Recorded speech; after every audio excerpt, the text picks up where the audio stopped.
Assalamualaikum warahmatullahi wabarakatuh. Perkenalkan, nama saya Fitri Widianisi. Saya dari kelas 6 BGSD 1. Saya akan memaparkan proposal penelitian yang berjudul tentang hubungan bimbingan belajar orang tua dengan hasil belajar siswa kelas 5 di SDN 4 Dongos. Latar belakang. Lingkungan tempat belajar anak dapat dibedakan menjadi lingkungan keluarga, sekolah, dan masyarakat. Anak pertama kali memperoleh pendidikan di lingkungan keluarga. Hal ini dikarenakan lingkungan keluarga adalah lingkungan pertama tempat anak-anak untuk mengembangkan diri. Segala aktivitas belajar selama 6 tahun pertama berjalan dalam keluarga. Bahkan setelah anak menginjak sekolah pun sebagian aktivitasnya berlangsung dalam keluarga. Keluarga memiliki peran yang sangat penting bagi pertumbuhan dan perkembangan anak, karena sebagian besar waktu yang dimiliki anak adalah dalam keluarga. Dalam aktivitas belajar anak, peran orang tua dalam keluarga itu memberikan bimbingan dan memenuhi kebutuhan belajar yang diperlukan. Berdasarkan penjelasan tersebut, dapat diketahui bahwa tujuan penelitian ini adalah untuk mengetahui pengaruh bimbingan belajar orang tua terhadap prestasi belajar siswa di SD. Melalui hasil penelitian ini juga diharapkan mampu menambah wawasan dan data mengenai pengaruh bimbingan belajar orang tua terhadap prestasi siswa di SD. Tujuan penelitian yang pertama, untuk mengetahui peran bimbingan belajar orang tua terhadap prestasi belajar siswa SDN 4 Dongos. Yang kedua, untuk mengetahui hubungan bimbingan belajar orang tua dengan prestasi belajar siswa SD Negeri 4 Dongos. Manfaat penelitian ini adalah: 1. Bagi peserta didik mampu memberikan motivasi. 2. Bagi guru mampu memberikan pengetahuan baru. 3. Bagi orang tua meningkatkan bimbingan dan perhatian kepada anak. 4. Bagi peneliti memperoleh pengalaman dan pengetahuan baru. Landasan teoritis. A. Hakikat bimbingan belajar. Bimbingan belajar merupakan suatu proses pemberian bantuan yang dilakukan oleh seseorang yang ahli atau pembimbing kepada individu secara terus-menerus dan sistematis agar individu dapat mencapai kemandirian dan memperoleh perkembangan yang optimal dalam usahanya mencapai tujuan belajar sebagai hasil interaksi dengan lingkungannya. Tujuan bimbingan belajar yaitu peserta didik dapat mencapai hasil yang maksimal dalam proses belajarnya di sekolah. Peserta didik mampu mengatasi masalah-masalah atau kesulitan yang dimilikinya, sehingga ia juga akan mempunyai semangat dan motivasi belajar yang tinggi, sehingga orang tua harus memperhatikan perihal bimbingan belajar yang dilakukan pada anaknya. B. Hakikat orang tua. Orang tua dalam keluarga bertugas mendidik, memelihara, mengasuh, membimbing, membina, maupun guru bagi anaknya. Orang tua juga disebut sebagai orang yang pertama bertanggung jawab atas kesejahteraan anaknya. Orang tua dalam keluarga termasuk ayah, ibu, orang dewasa yang ada di dalam keluarga. Orang tua bertanggung jawab penuh pada anaknya. Tanggung jawab tersebut termasuk dalam hal pendidikan anak, diantaranya memberikan dorongan dan motivasi baik itu kasih sayang, tanggung jawab moral, tanggung jawab sosial, tanggung jawab atas kesejahteraan anak, baik lahir maupun batin. Selain itu, orang tua mempunyai tanggung jawab untuk membimbing anaknya sehingga menjadi pribadi yang mandiri. Bimbingan tersebut termasuk bimbingan dan pengawasan orang tua terhadap proses belajar anaknya di rumah. C. Hakikat hasil belajar. Hasil belajar memiliki keterkaitan erat dengan proses pembelajaran, karena hasil belajar diperoleh dari proses belajar mengajar pada satuan pendidikan formal. Menurut Suyana, hasil belajar merupakan serangkaian kemampuan yang diperoleh peserta didik setelah mengalami proses pengalaman belajar, sehingga dapat diketahui bahwa hasil belajar peserta didik didapatkan dari pengalaman belajar yang sebelumnya tidak mereka miliki. Hasil belajar peserta didik pada hakikatnya adalah hasil perubahan tingkah laku yang terdiri dari aspek kognitif, afektif, serta psikomotorik. Berdasarkan pendapat tersebut, dapat disimpulkan bahwa hasil belajar adalah hasil yang diperoleh peserta didik mengenai aspek kognitif, afektif, dan psikomotorik melalui proses pembelajaran. Penelitian yang relevan.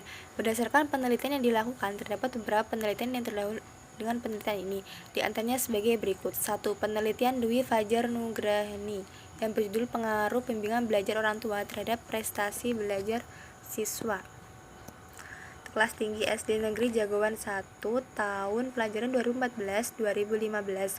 Hasil temuan pada penelitian ini menunjukkan bahwa melalui bimbingan belajar orang tua dapat berpengaruh terhadap prestasi belajar pada peserta didik kelas tinggi di SD Negeri 1 Jagoan. Hal ini dibuktikan dengan F hitung 88,44 lebih besar dari F-tabel 4,08 sehingga dinyatakan bahwa bimbingan belajar orang tua berpengaruh positif terhadap prestasi belajar siswa. Yang kedua, penelitian Priska Septiana tahun 2016 yang berjudul Hubungan Bimbingan Orang Tua dengan Hasil Belajar IPS Peserta Didik Kelas 5 SDN Gugus Erlangga, Kecamatan Pecangan, Kabupaten Jepara. Hasil temuan pada penelitian ini menunjukkan bahwa bimbingan belajar orang tua dengan peserta didik dalam kategori cukup baik dengan nilai rata-rata 72. Besar koefisien relasi antara bimbingan belajar orang tua dengan hasil belajar IPS yaitu sebesar 0,06 termasuk dalam kategori kuat. Hipotesis. Hipotesis adalah jawaban sementara terhadap rumusan masalah penelitian, di mana rumusan masalah penelitian telah dinyatakan dalam bentuk kalimat pertanyaan. Adapun hipotesis dalam penelitian ini adalah terdapat pengaruh dari bimbingan orang tua terhadap hasil belajar siswa kelas 5 SDN 4 Dongos, Kecamatan Kedung, Kabupaten Jepara tahun pelajaran 2021-2022. Desain penelitian. Penelitian ini termasuk dalam jenis penelitian yang menggunakan pendekatan kuantitatif dengan metode korelasional. Penelitian metode korelasional merupakan suatu pendekatan umum untuk penelitian yang berfokus pada penaksiran pada kovariasi di antara variabel yang muncul secara alami untuk mengidentifikasi hubungan prediktif dengan menggunakan teknik korelasi atau teknik statistik yang lebih canggih. Bentuk hubungan dalam penelitian ini yaitu hubungan kausal. Hubungan kausal adalah hubungan yang bersifat akibat. Jadi di sini ada variabel independen dan dependen. Bentuk hubungan penelitian dapat digambarkan dalam bentuk X dan Y. Penelitian ini dilaksanakan di SD Negeri 4 Dongos yang beralamat di Jalan Randi Lencer, Kecamatan Kedung, Kabupaten Jepara. Waktu penelitian dilaksanakan pada semester ganjil tahun pelajaran 2021-2022 yaitu pada tanggal 10 Juli sampai 10 Agustus. Populasi dalam penelitian ini adalah peserta didik kelas 5A dan 5B yang berjumlah 60 peserta didik. Kelas 5A sebanyak 30 peserta didik dan kelas 5B sebanyak 30 peserta didik. Dalam penelitian ini menggunakan sampel acak sederhana yaitu diambil 50 peserta didik dari kelas 5. Dalam penelitian ini, variabel ditetapkan menjadi dua, yaitu variabel bebas dan variabel terikat. Variabel bebas merupakan variabel yang mempengaruhi atau yang menjadi sebab perubahannya atau timbulnya variabel dependen.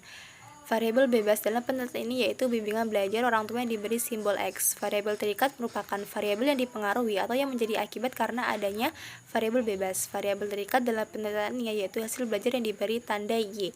Teknik pengumpulan data dengan teknik angket dan tes melalui lembar instrumen angket dan lembar instrumen tes. Untuk mengetahui validitas data digunakan rumus seperti yang ada pada layar berikut ini. Dalam penelitian ini, untuk menguji reliabilitas instrumen angket yang valid digunakan rumus Alpha-Cronbach. Sedangkan untuk menguji reliabilitas instrumen tes digunakan rumus KR20. Pada uji reliabilitas instrumen angket ini menggunakan rumus alpha, sebab skor butir instrumen bukan 1 dan 0. Rumus Alpha-Cronbach adalah sebagai berikut seperti di layar. Sedangkan dalam menghitung reliabilitas instrumen tes dalam penelitian ini digunakan rumus KR20 sebagai berikut seperti yang ada pada layar PPT. Teknik analisis data. Pada penelitian ini menggunakan teknik korelasi produk momen untuk menguji hipotesis penelitian.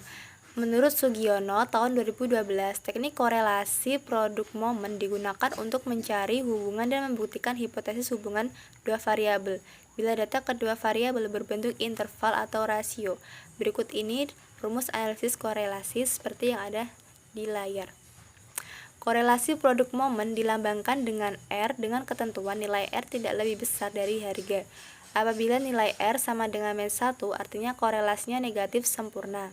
R sama dengan 0 artinya tidak ada korelasi, dan R sama dengan 1 berarti korelasinya sangat kuat.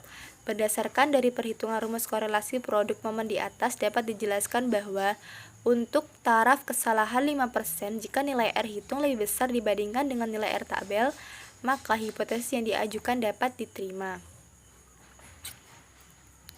Terima kasih, sekian presentasi dari saya. Wassalamualaikum warahmatullahi wabarakatuh.